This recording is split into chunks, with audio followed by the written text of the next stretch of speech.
Unfortunately, so many tennis players make the game so much more difficult than it has to be. And trust me, the game is difficult enough on its own. It's incredibly wide, incredibly deep. Nobody ever masters it, including the players that we see on TV. But there's this mindset that makes it exponentially more difficult and complicated than it ever has to be. And it leads to a lot of frustration and a lot of losses. And a student I just had is kind of a perfect example of that. And I want to be clear out of the gates, nothing I ever do on this channel or my main channel is to make fun of anybody or shame anybody or embarrass anybody.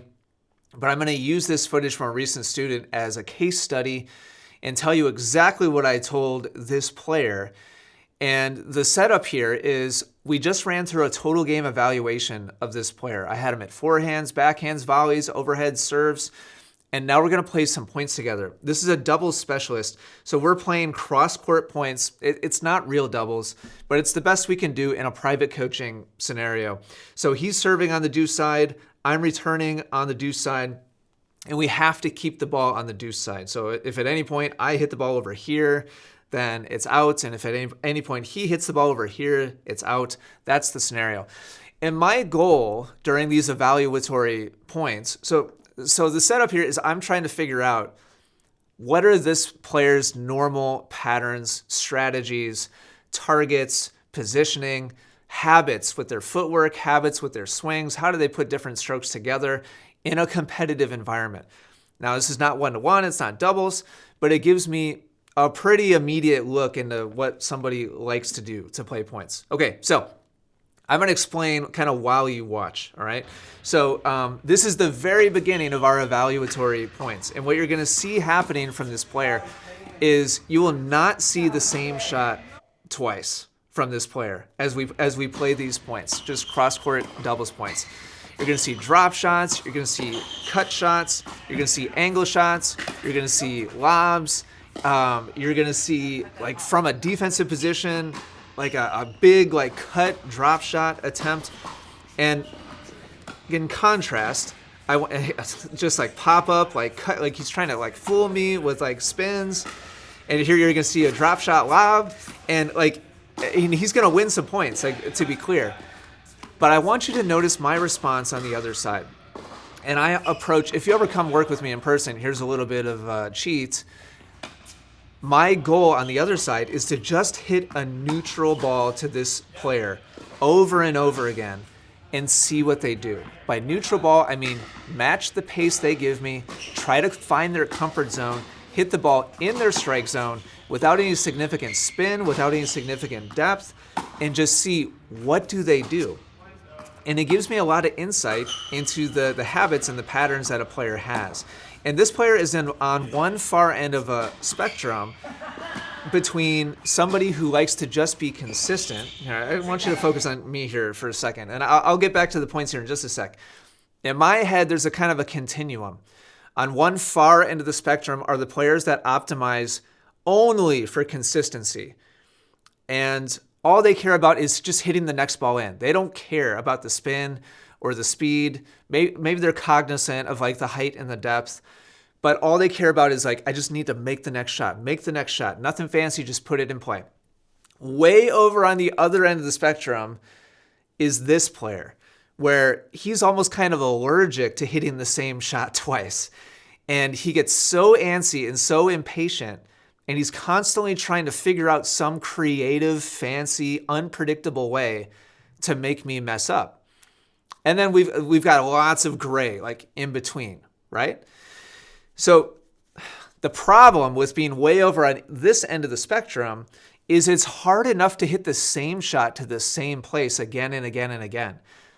But when you go around and around the merry-go-round of like every possible height, speed, spin, angle, depth, like, and you're just hopping around like playing whack-a-mole from this shot to this shot to this shot to this shot, how do most points end in tennis?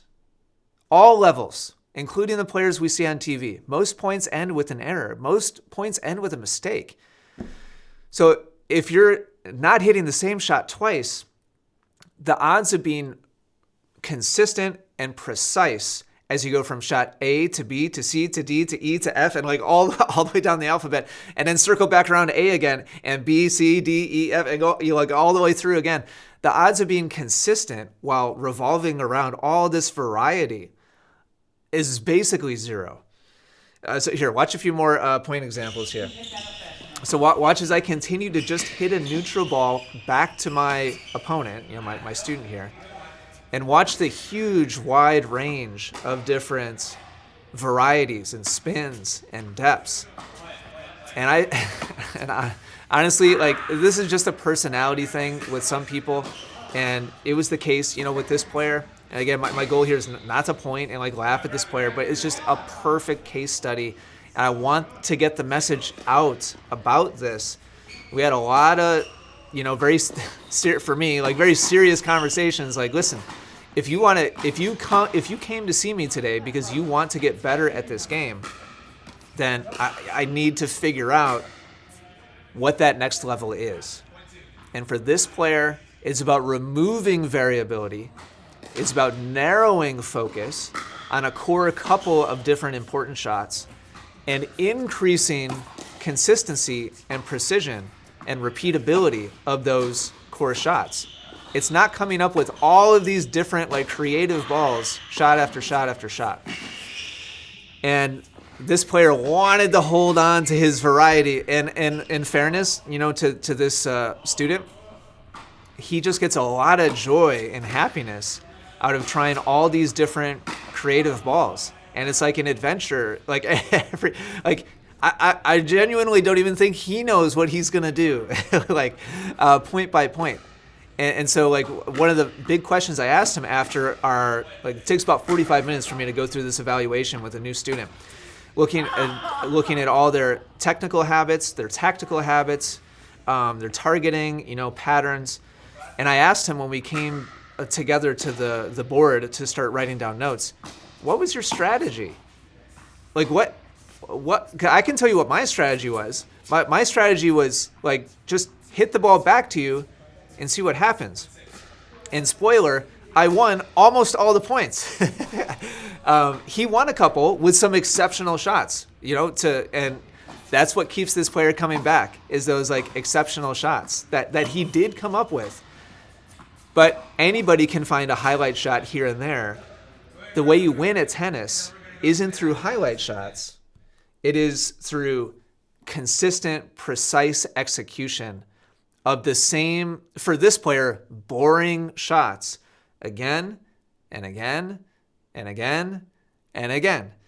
And ironically, at the end of our second day of practice together, I went to play my first 4-5 doubles match in 2 years. And one of the last things I told him was, guess what I'm going to do? Like he plays around a 3-0 level. And I was just trying to get the message through to him. Listen, I'm going to go play this competitive match, and I'm going to hit drives cross court. I'm going to hit serves to different locations. And I'm going to hit solid, firm volleys through the middle. And that's going to be like 85% of the shots that I hit the entire match. I'm sure I'll throw in a couple lobs here and there. I'm sure I'll throw in some touch, volleys here and there when the situation calls for it. But when I go play a 4-5 doubles match, I am not winning through cunning and variety and unpredictability. I am winning through hopefully predictable, repeatable, precise, standard shots in tennis. And everybody has to find their place on that continuum. So I'm not here to tell you that the best tennis is way over on this side of the continuum. Like, you need to find what brings you happiness and joy in the game. And if moving towards the consistent, precise side of the spectrum is just boring for you and it's not worth it, and I told this player many times, and I kept checking in with him, why are you really here? If you're here truly to get to the next level, then we need to have a reckoning here with like your approach to the game. But if you're trying to optimize for enjoyment and fulfillment and happiness, then you need to tell me so that I can help you hit these crazy, unpredictable shots more accurately and precisely. But he was, at least on the surface, he was adamant. No. Like I do want to get to the next level, but trying to pull these like creative shots like out of his repertoire was kind of like pulling teeth. And so there's a lot of times, and I understand this, a tension, like kind of a friction for players. They want to have their fun, but they want to win too. And all of you watching at home need to make an informed decision about how you approach the game, how you train, how you practice, and most importantly, how you deploy your tools in real time during a match if winning more matches is in fact your top priority. Anyway, sorry, kind of a random topic today, but there's many of you watching that are on one end of this spectrum that realistically, if your goal is in fact optimizing for winning, you need to make a couple steps back towards the middle. And others of you are already on the consistency end of the spectrum, and now it's a matter of refining technical skills, adding pace, depth, spin, and most importantly, repeatability and consistency while you increase depth, speed, spin. That's really hard. And it's, for a lot of people, much more boring than trying to come up with a easy button solution by hitting some wacky, crazy, like unpredictable shot.